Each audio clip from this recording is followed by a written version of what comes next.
1996, Legal Weapon was done and dusted. It had been very successful. It had won the Youth Production Award, and it had gone on to be toured by Ape Theatre Company. And Jame Holmes, who had written the underscore for it, and I embarked upon a new musical, which we knew was going to be a Christmas extravaganza. It was, once again, like No Place for a Girl, Lethal in the Box.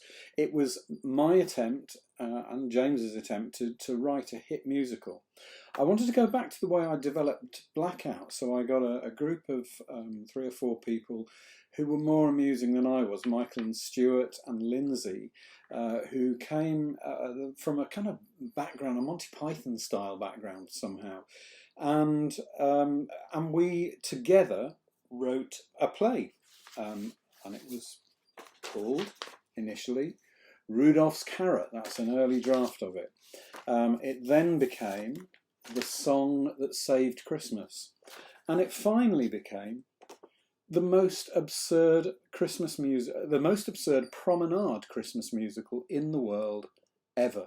It was kind of titled after those albums that came out in the early 90s, the greatest hits ever or something. I can't even remember. The most played hits in ever, and there was this ...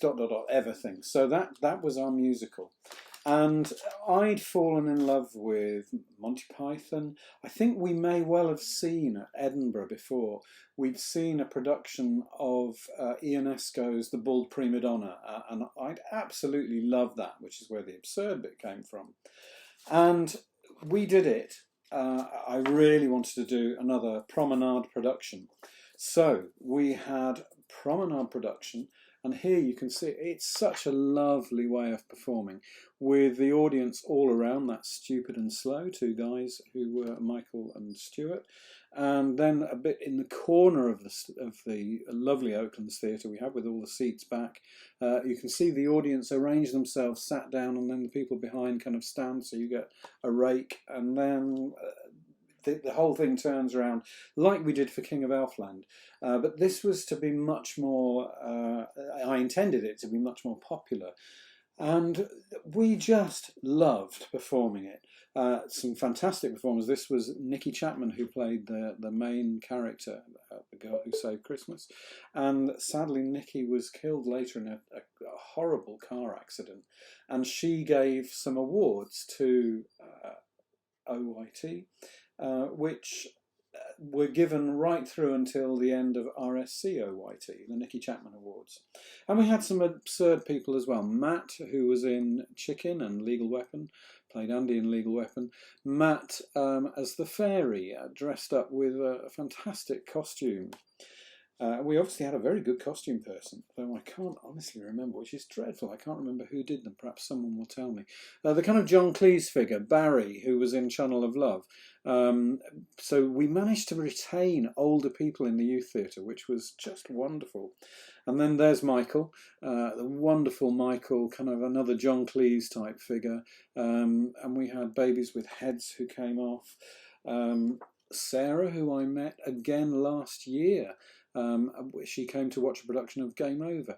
And the 3-piece suite that we use for Suite FA was used again and again and again in our productions. This was in another corner of the room in their living room. Witches, of course, and then a fantastic floor cloth. And someone who talked to me about sets says always the floor is the beginning. This was created, I think, by Martha Whittingham, Guy Whittingham's wife. She was the art teacher there. It was painted, and we used this floor cloth again and again.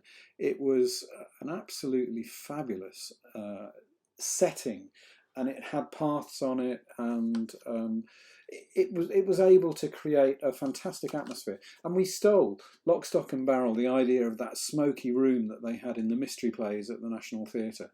It was a fantastic production. So much so that I was certain we'd have a hit with every school performing it at Christmas, until I sent it to a publisher. So this is Samuel French's response. We have given long consideration and discussion to the above named work, which has many things about it worth commendation, we feel. Certainly the ideas in it are original, and some of the lyrics and most of the music are very good. However, we found it a little uneven in standard, but more seriously, we think that the work falls between being a musical and a pantomime. You can see what is coming up here. It's a rejection letter. There is clever work in it, but it does not have the kind of laugh out loud or absurd humour associated with a pantomime. And although it is a promenade production, there appears to be little audience participation. They should have seen the DVD or the video. It was a fantastic video, and there was lots of involvement with the audience, but not scripted.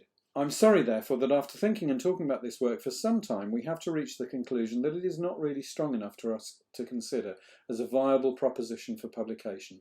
I regret having to say that we cannot take the work under our wing, but I do thank you for giving us the opportunity of considering it. The script and tape are returned herewith.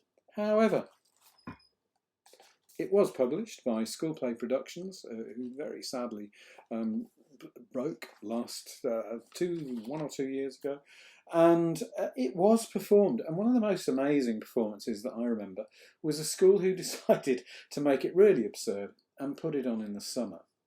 And my last memory of this early production was right at the very end when all the thank yous were being done, and my little son, I think he must have been 4 or 5 years old, came up to join me on stage and hold my hand. He couldn't resist being on stage, and you'll hear in the next episode about this musical, he later on was one of the characters who appeared in it. So Charlie got his stage dream, and it was through the musical where he made his first on-stage performance as a 5-year-old holding my hand.